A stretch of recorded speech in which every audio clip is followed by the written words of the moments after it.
iyadoo maalintii shalay ahayd labada gol ee qaran iyo Somaliland ay meel mariyeen heshiiskii Somaliland la gashay dawladda Sultanka Imaaraadka Carabta ee ku saleysnaa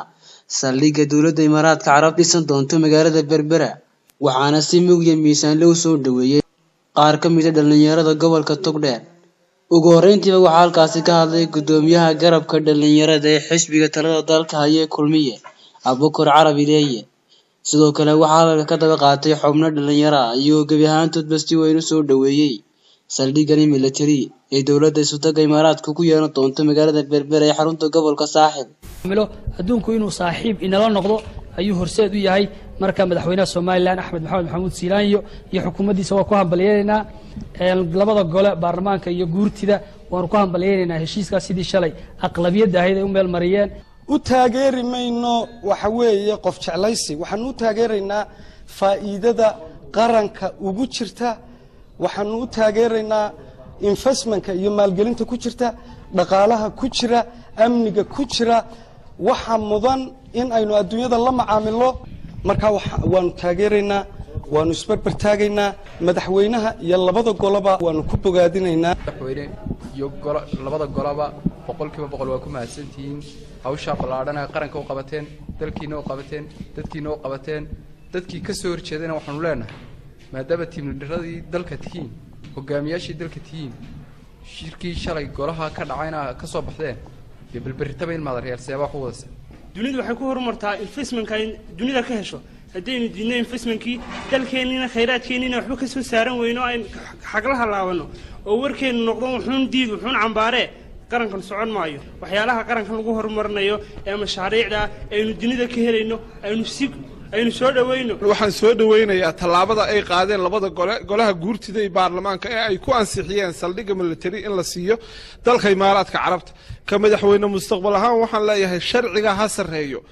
150 xildhibaan oo golaha fadhiya in 5 xildhibaan ay golaha buuq galiyaan ay qas iyo rabshad ay galiyaan looma baahna ciidankii tallaabada qaaday iyo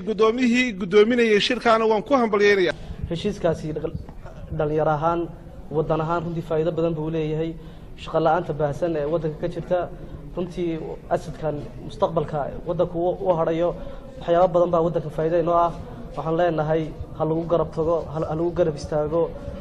go'aamada madaxweynaha runtii uu taariikhda uu kaga tagay gobolka ama jamhuuriyadda barakeysan waxaan jecelahay mar walba inaynu wixii horumara aynu meel iska soo hor istaagno yacni inaan noqonin dad horumarka nacab soo dhaweynaynaa heshiiska taariikhiga ee aynu la gelayno ama heshiiska ay saxeexeen ay meel mariyeen golayaasha qaranka Somaliland madaxweynaha Somaliland shalayta markuu khudbada jeedinayay wuxuu ku daray waxa la inoo dhisayaa wadada isku xidhaysa meesha la yiraahdo Berbera iyo Wajaale ama Somaliland iyo Ethiopia halkii kiiloomitir waxa ku baxaya 1 milyan oo dollar baa ku baxaya wadaduna 250 kiiloomitir weeyaan marka waa mashruuc aad u ballaaran oo ummaddu ay ka faa'iideysanayso oo ganacsiga qiimo weyn ugu fadhiya dadka horumarka jecel kuwa diidayana waxaan leenahay waxay doonayaan inay kala dhantaalaan dalka horumarkiisa iyo dhismaha iyo hawlaha runtii waxa maanta halkaas ugu keenay waxa inaga wada runtii aynu ku wada faraxnay isla sinaynu dareen u wada bixinay aad baan soo dhaweynaa saldhigga military ee Imaaraadka ee Berbera waxaan soo dhaweynaynaa aanu si togan iyo si tiimlamanba u soo dhaweynaynaa saldhigga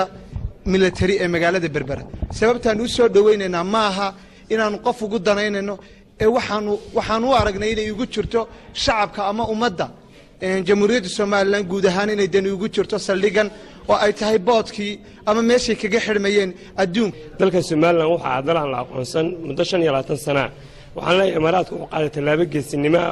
oo ku soo jeedinay beesha caalamka iyo indhaha caalamka ku soo jeediyay mar labaad jamhuuriyadda Somaliland tan waxaan u maleeyahay inay bees u tahay hordhac ay u tahay inaynu ictiraaf buuxda ka helno caalamka waxay bees u tahay horumarkii ballaadhnaa ee madaxweynaha jamhuuriyadda Somaliland uu ku keenay dalka mar labaad iyo mar saddexaad haddana dhalinyarada gobolka Togdheer aad baan u hambalyeynaa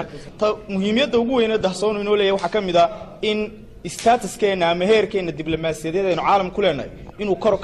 kacayo oo caalamku marka saldhig military wadan la aqoonsan yahay oo caalamka saameyn ku leh uu saldhig inaga samaysto waxa hubaala indhaha caalamka intooda kalena inayna soo eegi doonaan in uu difaaca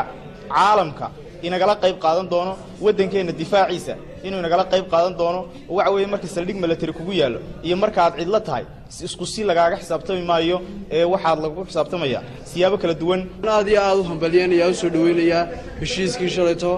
ka dhacay aqalka golaha guurtida ee ay u dhamaayeen labada golo qaran ee lagu ansixiyay military base-ka